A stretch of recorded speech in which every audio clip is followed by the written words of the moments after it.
நம்முடைய கர்த்தர் ராஜரீகம் பண்ணுகிறார். ஹல்லேலூயா. கர்த்தருடைய ஆவியானவர் நம்மோடு கூட பேசுவாராக. ஆமென். ஹல்லேலூயா.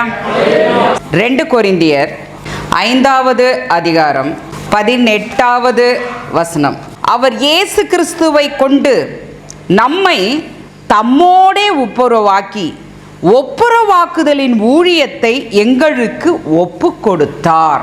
இன்றைக்கு திருச்சபை மக்களில் அநேகருடைய அங்கலாய்ப்பு என்னவா இருக்கு அப்படின்னா, நான் எதிர்பார்க்கிற ஆசீர்வாதங்கள் என்னுடைய வாழ்க்கையில் கிடைக்கல, என்னுடைய அநேக வேண்டுதல்கள் தேவனுடைய சமூகத்தை போய் எட்டவே இல்லை, அவர் எனக்கு செவி கொடுக்கவில்லை, அவருடைய கரம் என்னை ஆசீர்வதிக்கவில்லை, நான் எவ்வளவோ பிரயாசப்படுகிறேன், ஆனால் என்னுடைய பிரயாசத்திற்கு ஒரு பலனும் இல்லை, என்னுடைய வாழ்க்கையில் நான் மிகவும் தாழ்த்தப்பட்ட நிலையில் நான் இருக்கிறேன், ஆனால் உயர்வு எப்பொழுது வரும் என்று மனம் தத்தளித்து கொண்டு இருக்கிறது, ஆனால் நான் எதிர்பார்க்கிற ஒரு உயர்வோ நான் எதிர்பார்க்கிற ஒரு ஆசீர்வாதமோ எனக்கு கிட்டாமலேயே இருக்கிறது என்று மனதில் நிறைய பேர் அங்கலாய்த்து கொண்டிருக்கிறார்கள்.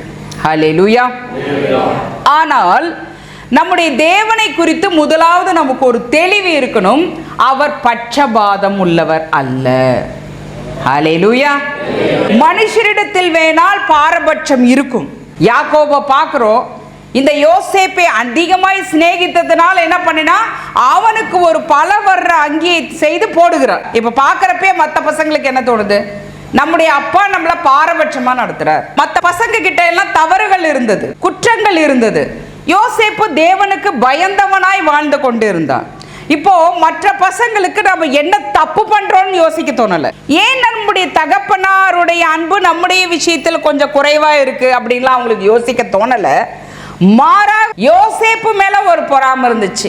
நம்முடைய அப்பா நம்ம எல்லாரை காட்டிலும் யோசேப்பை அதிகமாய் சிநேகிக்கிறார் அப்படின்னு அவங்களுக்கு ஒரு சமயத்தை எதிர்பார்த்து கொண்டு இருக்கிறார்கள், அவனுக்கு ஒரு தீமை செய்வதற்காக.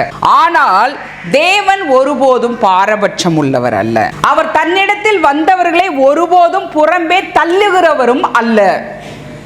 தன்னை விசுவாசத்தோடு ஏற்றுக்கொள்ளுகிற ஒவ்வொருவருக்கும் அவர் நன்மை செய்கிற தேவனே.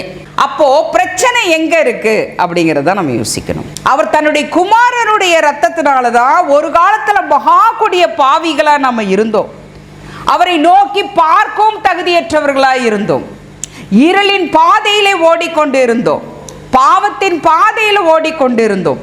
ஆனால் அவர் நம்முடைய வாழ்க்கையில் இடைப்பட்டு தம்முடைய அன்பை நமக்கு வெளிப்படுத்தி நம்மை அவரோடு கூட சேர்த்து கொண்டார். ஹல்லேலூயா. நம்மை அவரோடு கூட அவர் ஒப்புரவாக்கி கொண்டார். ஹல்லேலூயா. அப்போ ஒப்புரவாக்கப்பட்ட நாம் ஒரு தவறு செய்கிறோம். அங்கு வேதத்தில் சொல்லப்பட்டிருக்கு, நம்மை தம்மோடு அவர் ஒப்புரவாக்கிட்டு அதோடு அவர் நின்று விடவில்லை, ஒப்புரவாக்குதலின் ஊழியத்தை நம்ம கையில ஒப்பு கொடுத்திருக்கிறார். மேலான ஆசீர்வாதங்கள், மேலான வாக்குத்தத்தங்கள் எப்பொழுதும் தேவனிடத்தில் உண்டு. அவர் கொடுத்த வாக்குத்தத்தங்கள் எல்லாம் ஆயிரக்கணக்கான வருஷங்களா எல்லாமே உயிரோடு தான் இருந்துட்டு இருக்கு. வாக்குத்தத்தம் செய்தவர் இருக்கின்றவராகவே இருக்கின்றவர். ஹல்லேலூயா. அவருக்கு முடிவு என்பதே இல்லை. திருச்சபை மக்கள் அந்த வாக்குத்தத்தங்களை சொந்தமாக்கி கொள்வதற்காக கிறிஸ்துவுக்குள் நாம் உயிரடைய வேண்டியதா இருக்கிறது. ஹல்லேலூயா. வாக்குத்தத்தத்தை சுதந்தரிப்பது என்பது நம்முடைய கையில தான் இருக்கு. ஒப்புரவாக்குதலின் ஊழியத்தை நம்ம கையில ஒப்பு கொடுத்திருக்கிறார். எபேசியர் 2வது அதிகாரம் 16லிருந்து 21 வசனங்கள். புறஜாதியார் மத்தியில் பவுல் ஊழியம் செய்து கொண்டிருக்கிறார்.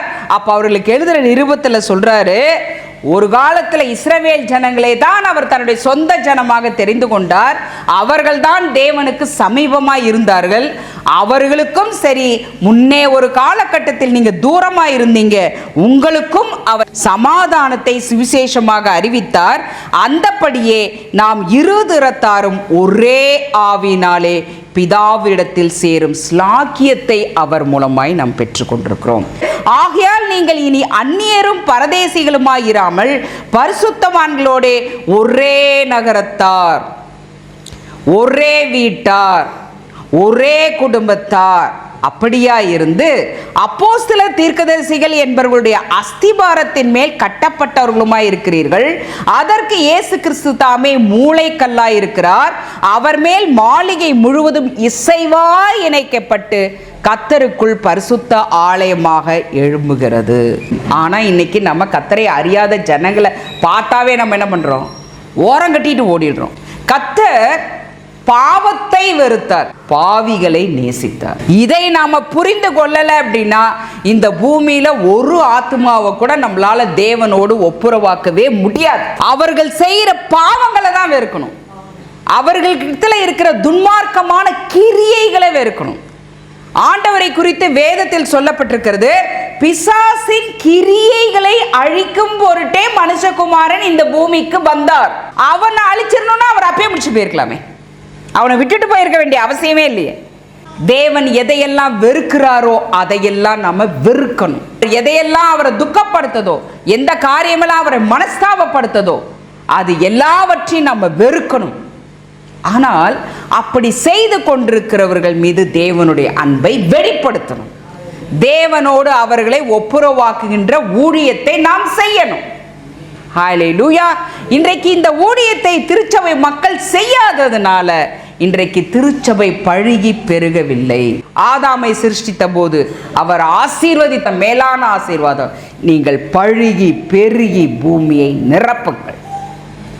பூமி முழுவதும் அவரை விசுவாசிக்கிற சந்ததி, அவரிடத்தில் அன்பு கூறுகிற சந்ததி, அவருக்கு கீழ்ப்படுகிற சந்ததி இந்த பூமி எல்லாம் நிரம்பி இருக்கணுங்கிறது தான் அவருடைய ஒரே ஆசை. நாம தேவனை அறிந்து கொண்டோம் என்ற ஒரே காரணத்துக்காக தேவனை அறியாத மக்களை எல்லாம் இழிவாக பார்வையில் நம்ம பார்த்துக்கிட்டு புறந்தள்ளி கொண்டு உட்கார்ந்து கொண்டிருக்கிறோம். பேதுரு அப்படி நினைச்சதுனால தான் அந்த ஊழியத்தையே இழந்து போனோம். அவரு 3 தடவை காமிச்சார் துப்பட்டியை, ஒன்னும் வேலைக்காகல, எடுத்துட்டு போயிட்டாரு துப்பட்டியை, போப்பா அப்படின்னு தூக்கி அப்படியே பவுல் கையில கொடுத்துட்டார். ஒரு ஒப்புரவாகின்ற காரியம் அப்படின்னா முதல்ல என்ன அப்படிங்கிறத நம்ம பார்க்க போறோம். இதுக்கு ஒரு நல்ல எக்ஸாம்பிள் வந்து நம்ம சகேவை எடுக்கிறோம். உலகமே சகேவை எப்படி பார்க்குது? ஐயோ சகேவா மகா கொடிய பாவி, அநியாயமா பணம் வசூல் பண்றவன் அப்படின்னு சொல்லிட்டு உலகம் முழுவதும் அவனை அப்படிதான் பார்த்துட்டு இருக்குது.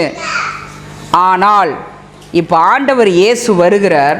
சகேயுவே, இன்றைக்கு நான் உன்னுடைய வீட்டில் ராத்தங்க போகிறேன் அப்படின்னு சொல்லிட்டு அவர் சொல்ற. அவன் 2 காரியம் சொல்றான்.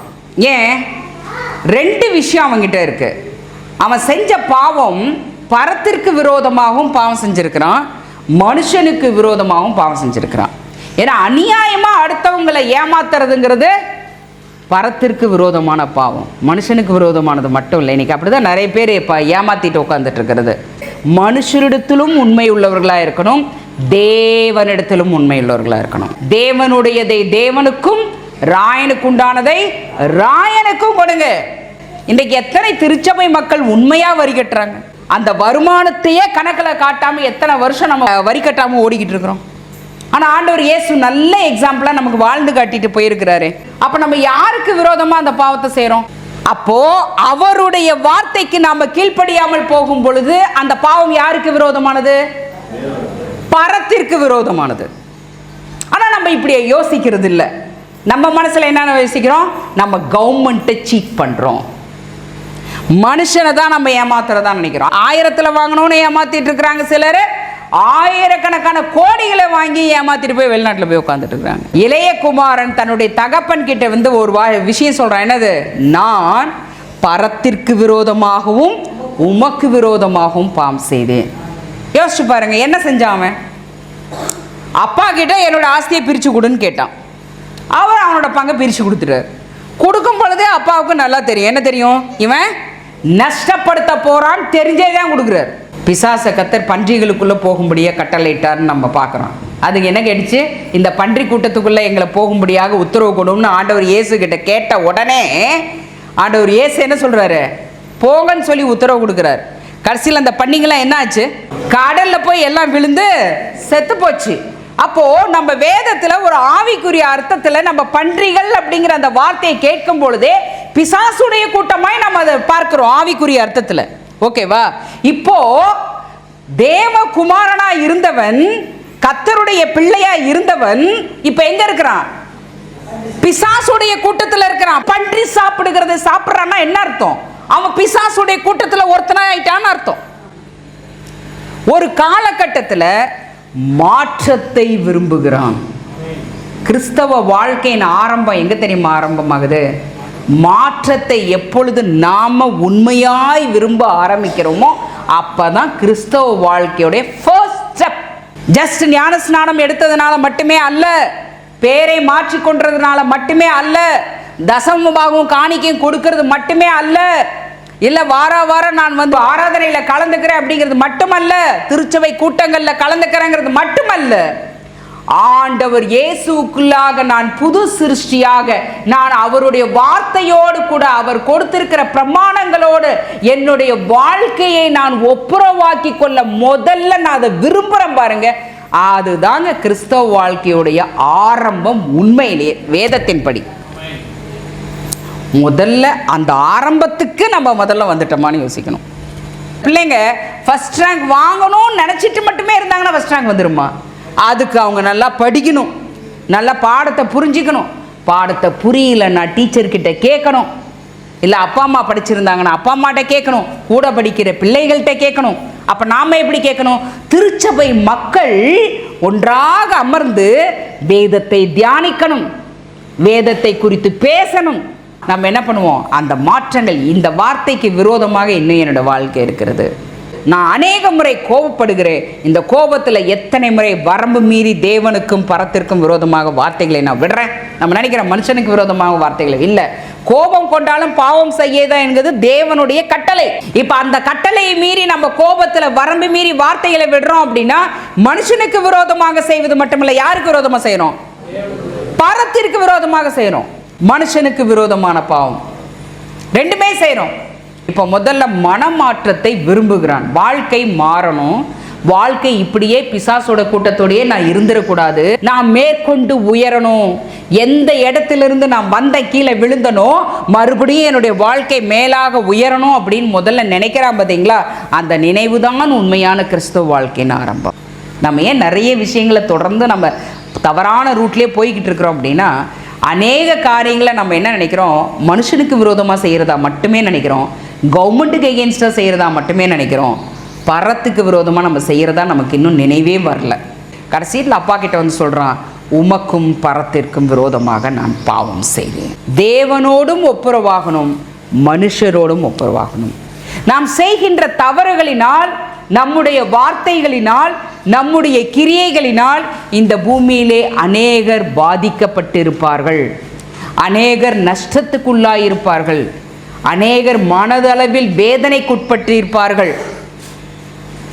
நம்ம என்ன நினைப்போம்? நம்ம புருஷன் தானே, நம்ம மனைவி தானே, நம்முடைய பிள்ளைகள் தானே, நம்ம கூட பிறந்த சகோதரன் சகோதரி தானே, நம்முடைய திருச்சபை மக்கள் தானே, நம்ம அக்கம் பக்கத்தில் இருக்கிற மக்கள் தானே, இவங்க கிட்ட தானே நம்ம பேசணும் அப்படின்னு நம்ம நினைக்கிறோம். இல்லை, காலகட்டம் எப்படி போயிட்டு இருக்குதுன்னா, தேவனுடைய சட்டங்களுக்கு விரோதமாக செய்கின்ற காரியங்களை நம்ம பாவம் நினைக்க கூடாத அளவுக்கு மனம் கடினப்பட்டு போகிறது. அதனாலதான் இன்னைக்கு குடும்பங்களுக்குள்ள, உறவுகளுக்குள்ள நிறைய சிக்கல்கள் வர்றதுக்கு காரணம் என்ன? நம்மளுடைய வரம்பு மீறிய வார்த்தைகள் எல்லாம் ஒரு சாதாரண விஷயமா நம்ம எடுத்துக்க ஆரம்பிச்சிட்டோம். எதற்காகவும் நம்மளுடைய மனசை துக்கப்படுறது இல்லை.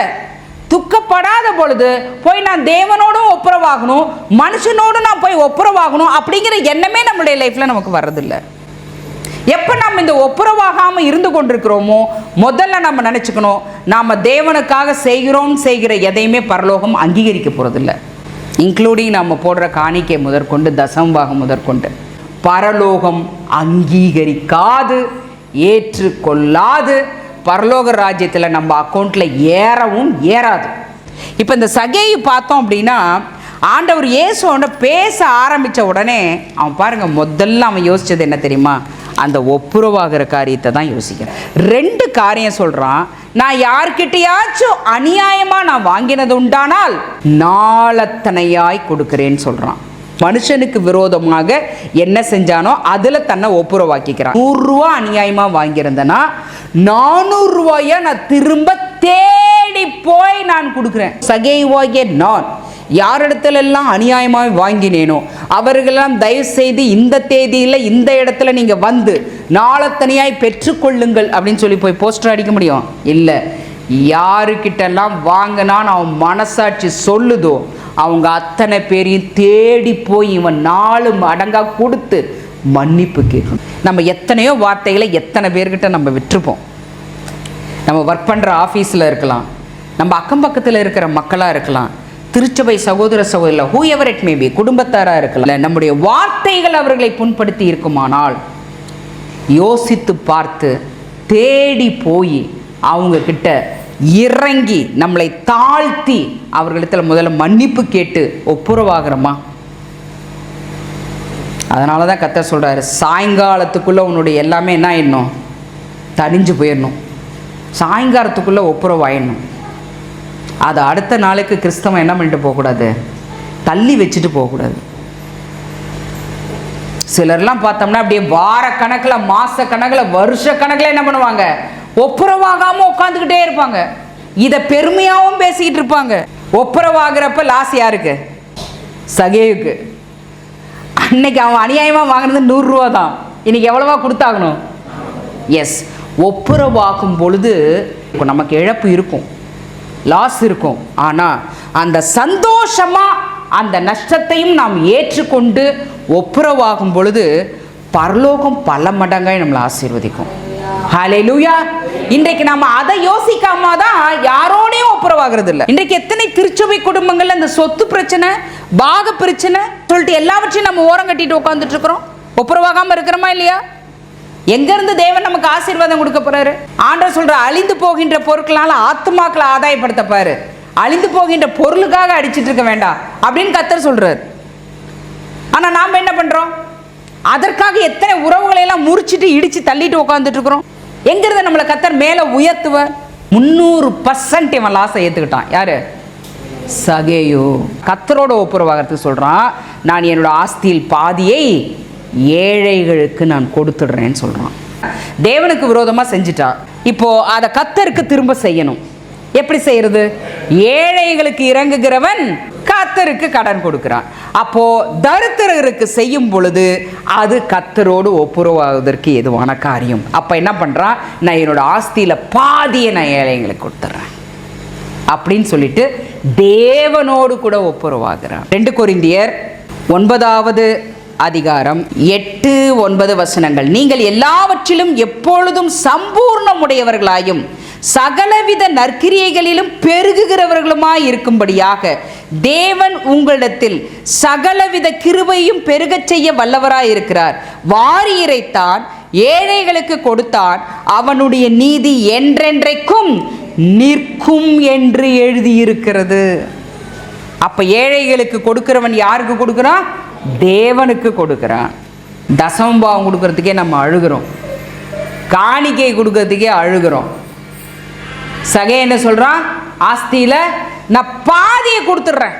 பவுல் ஊழியத்துக்கு வரும்பொழுது அப்போஸ்தலர் அவனிடத்தில் சொன்ன ஒரு காரியம் என்ன தெரியுமா? தரித்திரரை நினைத்துக்கொள்.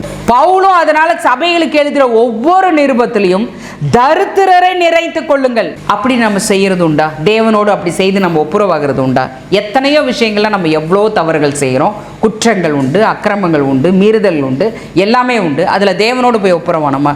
தேவனோடு ஒப்புரவாகுதல் ஃபர்ஸ்ட், மனுஷனோடு ஒப்புரவாகுதல் செகண்ட். இதை 2ஐயும் நம்ம செஞ்சோமா? முதல்ல நம்முடைய வார்த்தைகள்னால தப்பு செஞ்சிருக்கலாம், கிரியையினால பண்ணியிருக்கலாம், எப்படி செய்திருந்தாலும் சரி, ஒப்புரவாகுதல் என்பது திருச்சபை மக்களுடைய வாழ்க்கையில் மிக மிக மிக முக்கியமான விஷயம். கர்த்தர் நம்மை சோதித்து பார்ப்பதற்காகவே நம்மை சுற்றி எல்லோரையும் வைத்திருப்பார். நியாயாதிபதிகள் 3வது அதிகாரத்தில் பார்த்தோம் அப்படின்னா ஆண்டவர் சொல்லுகிறார், என்னுடைய கற்பனைகளின்படி அவர்கள் நடக்கிறார்களோ என்று சோதித்து பார்ப்பதற்காக அவர் பல புறஜாதியாரை இஸ்ரவேல் ஜனங்களுக்கு சுற்றியும் விட்டு வைத்திருந்தார். இன்றைக்கு நமக்கு இருக்கிற சத்துரு பிசாசும் அந்த பிசாசுக்கு முற்றிலுமாக தங்களை ஒப்பு கொடுத்துட்டு போகிற துரைத்தனங்கள் அதிகாரிகள், இவங்க தான் நமக்கு அந்த கூட்டத்தை. இப்போ நமக்கு அவர்கள் விரோதமாக செஞ்சா கூட அந்த காரியங்களில் சத்தியத்தின்படி எப்படி ஆண்டவர் இயேசுவுடைய வழியில் நாம் மேற்கொள்வது, எப்படி ஆண்டவர் இயேசுவின் வழியில் ஜெயிப்பது, ஒன்று தெரிஞ்சுக்கணும். திருச்சபை மக்களை பொறுத்த வரைக்கும் ஜெயிப்பது அப்படின்னா அது சத்தியத்தின்படி ஜெயிப்பது மட்டும்தான் ஜெயம். அந்த ஜெயம்தான் ஆசீர்வாதத்தை கொண்டு வரும். உலகத்தின் வழியில் எடுக்கிற ஜெயம் பரலோகத்தின் பார்வையில் அது ஜெயம் அல்ல. அக்காவுக்கு விரோதமா, அண்ணனுக்கு விரோதமா, தம்பிக்கு விரோதமா கேஸை போட்டு போய் சொத்தை நல்லா நீதிபதிக்கு லஞ்சம் கொடுத்து, லாயருக்கு நிறைய காசை கொடுத்து சொத்தை நம்ம வாங்கிட்டு வந்துட்டு சாட்சி வேற சொல்லுவோம். இதுல ஆண்டவர் எனக்கு இப்படி கிருபை பண்ணினார். ஆண்டவர் எங்கேயாச்சும் புதிய ஏற்பாட்டுல ஆசீர்வாதம் சொல்லிட்டு இந்த பூமியில இருக்கிற ஒரு விஷயத்தையே சொல்லியிருக்கிறாரு. நீங்க அதை விட்டு கொடுத்துட்டு வேண்டான்னு சொல்லி விட்டுட்டு, ஆண்டவரே இதை என்னுடைய சகோதரிக்கு கொடுத்துட்றேன், இதை என்னுடைய சகோதரனுக்கு கொடுத்துட்றேன், அவங்க அதை வைத்துக் கொள்ளட்டும், எனக்கு அதற்கு ஈடாக ஜனங்களை தாரும், எனக்கு அவர்களும் அவளுடைய குடும்பத்தாரும் கர்த்தாவே ரட்சிக்கப்படணும், அவங்க பரலோக ராஜ்யத்துக்கு வரணும் அப்படின்னு சொல்லி அதற்காக அதை விட்டு கொடுத்தோம்னா அது ஜெயம் பரலோக ராஜ்யத்தின் பார்வையில். இன்னைக்கு திருச்சபை மக்களுக்கு எது வெற்றி எது தோல்வினே தெரியல. பரலோகம் எதை தோல்வின்னு பார்க்குதோ அதை குறித்து நம்ம சாட்சியம் கூட சொல்றோம். உண்மையா இல்லையா? நான் சில சாட்சி சொல்றதை கேட்டிருக்கேன். ஆண்டவர் இயேசு கிட்ட தான் ஒருத்தன் வந்து சொன்னான், என்னது என்னோட சகோதரனுக்கு எனக்கு சொத்து பிரச்சனை வாங்க தீர்த்து வைங்கன்னு சொன்னப்ப என்ன சொன்னார் அவரு? இதுக்காக நான் இந்த பூமிக்கு வரலன்ட்டார். மீட்பு நாளுக்கென்று பெற்றுக்கொண்ட பரிசுத்த ஆவியானவரை துக்கப்படுத்தாமல் அவருக்கு கீழ்ப்படிஞ்சு போனோம்னா ஒரு நாள் நம்ம நித்திய ஜீவனை சுதந்தரித்துக் கொள்ளுவோம். வாடாத ஜீவ கிரீடத்தை அவரிடத்திலிருந்து நம்ம பெற்றுக்கொள்வோம். ஆண்டவர் இயேசு உட்கார்ந்து கொண்டிருக்கிற சிங்காசனத்தில் அவரோடு கூட நாமளும் உட்காரும். பூமிக்குரியதெல்லாம் பரலோகம் பார்த்துக்கொள்ளுன்னு சொல்லிட்டாரு, அது பார்த்துக்கும். நாம் ஒப்புரவாகுதல் மட்டுமல்ல, ஒப்புரவாக்குற ஊழியத்தையே கர்த்தர் நம்ம கையில் ஒப்பு கொடுத்திருக்கிறார். ஹல்லேலூயா. நம்ம சந்திக்கிற மனிதர்களில் அநேகத்தில் அக்கிரமங்கள் இருக்கலாம், மீறுதல்களில் இருக்கலாம், பாவங்களில் இருக்கலாம். அவர்களையும் நம்ம என்ன பண்ணணும்? அதை விட்டு வெளியே வந்து ஒப்புரவாகுதை குறித்து அவங்களுக்கு நம்ம சொல்லி கொடுக்கணும். இன்னைக்கு திருச்சபை மக்களில் கூட அநேகர் இந்த ஒப்புரவாகுதலை குறித்து தெரியாமல் ஓடிக்கொண்டு இருக்கலாம். இந்த பூமியில் உயிரோடு இருக்கிறப்ப செஞ்சாதான் உண்டு. கர்த்தர் டிக்கெட் கொடுத்து எடுத்ததுக்கப்புறம் நம்ம செய்ய முடியுமா? செய்ய முடியாது. நாட்டில் நாளைக்கு நாம் பண்ணிடலாம், நாளைக்கு பண்ணிடலாம் நம்ம போஸ்ட்போன் பண்ணிட்டு போனோம்னா கர்த்தர் என்னைக்கு டிக்கெட் கொடுப்பார் நமக்கு தெரியாது. நம்முடைய காலம் யாருடைய கருத்தில் இருக்கு? கர்த்தருடைய கருத்தில் இருக்கு. இப்போ நம்மளை சுற்றி இவ்வளோ பேர் கர்த்தரை அறியாதவங்களையெல்லாம் கர்த்தர் வச்சிருக்கிறாரே, எதற்கு? நம்மை சோதித்து பார்ப்பதற்காக. கிறிஸ்தவன் சொல்லிட்டு கிறிஸ்துவோடைய சுபாவங்களோடு போகிறோமா? அவருடைய அன்பின் வழியை பின்பற்றுகிறோமா? அவருக்காக ஒரு சாட்சியுள்ள ஜீவியம் செய்கிறோமா? நமக்கு எவ்வளவு நஷ்டம் வந்தாலும் சரி, நமக்கு எவ்வளவு இழப்புகள் வந்தாலும் சரி, மனுஷருக்கு விரோதமாகவோ பரத்திற்கு விரோதமாகவோ எந்த ஒரு பாவத்தையும் செய்யாதபடிக்கு நம்ம கிறிஸ்துவுடைய சுபாவங்களை அடிச்சுவடிகளை பின்பற்றி போகிறோமா? இதை ஆண்டவர் சோதித்து பார்ப்பதற்காகத்தான் நம்மளை சுற்றி இவ்வளோ பெரிய வச்சிருக்கிறார். நமக்குள்ளே இருக்கிற ஒளியை அவர்கள் மீது போய் பிரசித்தப்படுத்துகிறோமா? நமக்குள்ள இருக்கிற பரிசுத்தத்தை அவர்களுக்கு பிரசித்தப்படுத்துகிறோமா? அவர்களிடத்தில் தீய எண்ணங்கள் இருந்தால் கூட நல்ல எண்ணங்களை பற்றி அவர்களுக்கு சொல்லி கொடுக்கிறோமா? அவர்களிடத்தில் தவறுகள் குற்றங்கள் இருந்தால் அதை சுட்டிக்காட்டி அன்பான வழியில் அவர்களை திருத்த பார்க்கிறோமா? இதையெல்லாம் பரலோகம் நம்மை சோதித்து பார்த்து கொண்டிருக்கிறது. பிரசங்கி 9வது அதிகாரம் ஒரு சின்ன ஒரு ஸ்டோரி மாதிரி இந்த பிரசங்கியில் சொல்லியிருக்கோம். ஆல்மோஸ்ட் 13வது வசனத்திலிருந்தே ஆரம்பிக்கும். சூரியனுக்கு கீழே ஞானமுள்ள காரியத்தையும் கண்டேன், அது என் பார்வைக்கு பெரிதாய் தோன்றிற்று. ஒரு சிறு பட்டணம் இருந்தது, அதிலே இருந்த குடிகள் கொஞ்ச மனிதர். அதற்கு விரோதமாய் ஒரு பெரிய ராஜா வந்து அதை வளைந்து கொண்டு அதற்கு எதிராய் பெரிய கொத்தளங்களை கட்டினார். இந்த சிறு பட்டணம் யாரு? திருச்சபை. கொஞ்சம் மனிதர்கள் இருக்கிறாங்க. ஏன்? ஆண்டவர் இயேசு சொல்றாரு, கேட்டுக்கு போகிற வாசல் அகலமா இருக்கு, அதுல போறவங்க நிறைய பேரு, ஆனா ஜீவனுக்கு போகிற வாசலோ குறுகினதா இருக்கு, அதை கண்டுபிடிக்கிறவர்களே வெகு சிலர். அப்ப இந்த திருச்சபையில மக்கள் கம்மியா இருக்கிறாங்க. அதற்கு விரோதமாய் ஒரு பெரிய ராஜா வந்து, இந்த பிசாசு வந்து என்ன பண்றான், இந்த திருச்சபை மக்களை வளைந்து கொண்டு பெரிய கொத்தளங்களை கட்டுறான். இவர்களை பாவத்தில் விழ வைக்கணும், இவர்கள் ஆண்டவர் இயேசுவின் மூலமாக கொடுக்கப்பட்ட பிரமாணங்களுக்கு விரோதமா போக வைக்கணும் அப்படின்னு சொல்லிட்டு அவன் என்ன பண்றான், திருச்சபை மக்களை வளைந்து கட்டி கொண்டு கொத்தளங்களை போடுறான். அதிலே ஞானமுள்ள ஒரு ஏழை மனிதன் இருந்தான். அது வேற யாரும் இல்லை, நம்ம ஆண்டவர் இயேசு. எல்லாவற்றிற்கும் அவர் தான் அதிபதி. ஆனால் கடைசியில் அவர் வந்து பிறந்தது எந்த இடத்துல, மாட்டு கொட்டகையில் அவர் என்ன பண்ணியிருக்கிறாங்க, கடத்தி இருக்கிறாங்க. அவன் தன்னுடைய ஞானத்தினாலே அந்த பட்டணத்தை விடுவித்தான்.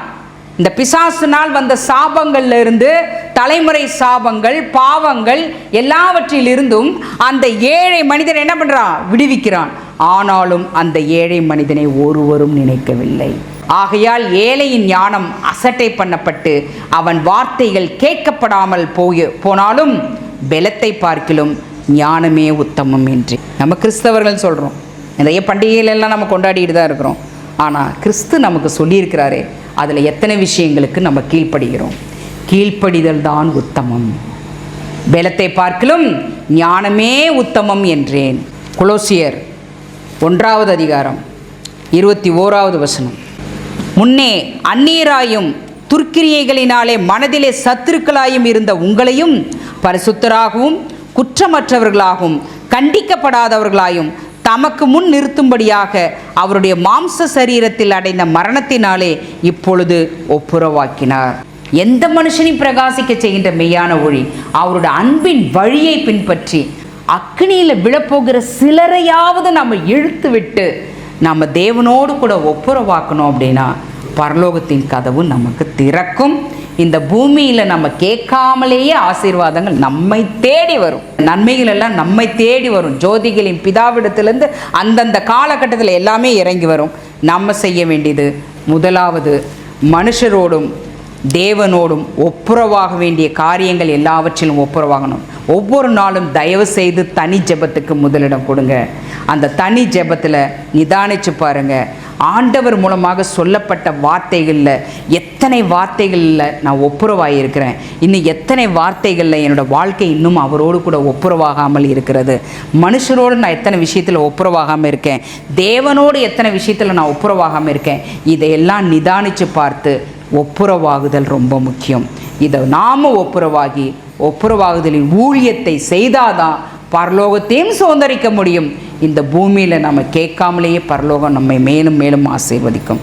ஹல்லேலூயா. கண்களை மூடலாம். நீர் முதலாவது உம்முடைய குமாரனுடைய மரணத்தினாலே எங்களை உம்முடைய பிள்ளைகளாகும்படியாக, குற்றமற்றவர்களாக, பரிசுத்தமுள்ளவர்களாக, அப்பா இரண்டாம் மரணத்தில் தள்ளப்படக்கூடாதபடிக்கு கர்த்தாவே ஜீவ கிரீடத்தை சுதந்திரிக்கக்கூடியவர்களாக எங்களை உம்மோடு கூட நீர் ஒப்புரவாக்கி கொண்டுகிறேன். நீர் ஒப்புரவாக்கி கொண்டது மட்டுமல்ல, எங்களுக்கு ஒப்புரவாக்குதலின் ஊழியத்தையும் எங்களுக்கு கொடுத்திருக்கிறீரே அப்பா. நாங்கள் அதை உணர்ந்து கொள்ளுகிறோம் ராஜா. அந்த ஊழியத்தை நாங்கள் இந்த பூமியிலே நாங்கள் நிறைவேற்றி முடிக்க அப்பா தேவையான ஞானத்தையும் கர்த்தாவே ஆண்டவர் இயேசுவின் சுபாவங்களினாலே நீர் எங்களை நிரப்புங்க ராஜா. அவருக்குள் எங்களை முற்றிலுமாக புது சிருஷ்டியாக மாற்றுங்க ராஜா. எஸ்டடி அப்பா அவருக்குள் அவருடைய சாயலில் நாங்கள் பரிபூர்ணம் அடைய எங்களுக்கு கிருபை பாராட்டுங்க தகப்பனே. அந்த ஊழியத்தை நாங்கள் நிறைவேற்றி அப்பா சில ஆத்துமாக்களையாவது அக்னியிலிருந்து நாங்கள் தப்ப வைக்க வேண்டுமே, அக்னியிலிருந்து நாங்கள் இழுத்துவிட வேண்டுமே. அதற்கு நீர் எங்களுக்கு கிருபை பாராட்டும். எவ்வளவு இழப்புகள் நஷ்டங்கள் எங்களுக்கு வந்தாலும் ராஜா எஸ்டடி நாங்கள் அப்பா உம்முடைய கட்டளைகளுக்கு நாங்கள் கீழ்ப்படுகிறவர்களாக நாங்கள் இருக்கணும் தகப்பனே. Amen daddy. Thank me father. Hallelujah. பரத்திற்கு விரோதமாகவோ மனுஷர்களுக்கு விரோதமாகவோ நாங்கள் எதையும் யோசித்து கூட பார்க்கக்கூடாது தகப்பனே. எங்களுக்கு தீமை செய்வோருக்கும் நாங்கள் நன்மை மட்டுமே நினைக்கிறவர்களாக, பேசுகிறவர்களாக, செய்கிறவர்களாக நாங்கள் இருக்க வேண்டும் ராஜா. அதை பார்க்கும் பொழுது பரலோகம் கொண்டாடும் ராஜா. கொண்டாடுவதோடு மட்டுமல்லாமல் சந்தோஷப்படுவதோடு மட்டுமல்லாமல் நாங்கள் கேட்காமலேயே நீர் எங்களுடைய ஒவ்வொரு தேவையை நீர் அறிந்து அதை அந்தந்த காலத்தில் நிறைவேற்ற வல்ல தேவனாய் நீர் எங்களுக்குள் இருக்கிறீர். உம்முடைய ராஜ்யம் எங்களுக்குள் வாசமாய் இருக்கிறது தகப்பனே. நாங்கள் உம்மை முழு நிச்சயமாய் நம்புகிறோம் ராஜா. Yes daddy. Thank me father. ஆண்டவர் இயேசு இருக்கிற சிங்காசனத்தில் நாங்களும் வந்து அவரோடு கூட அமரத்தக்கதாக அவர் நிறைவேற்றின ஒப்புரவாக்குதலின் ஊழியத்தை நாங்களும் இந்த பூமியிலே நிறைவேற்றி முடிக்க எங்களுக்கு கிருபை பாராட்ட வேண்டுமா ஆண்டவர் இயேசுவின் நாமத்தில் ஜெபிக்கிறோம் பிதாவே. ஆமென்.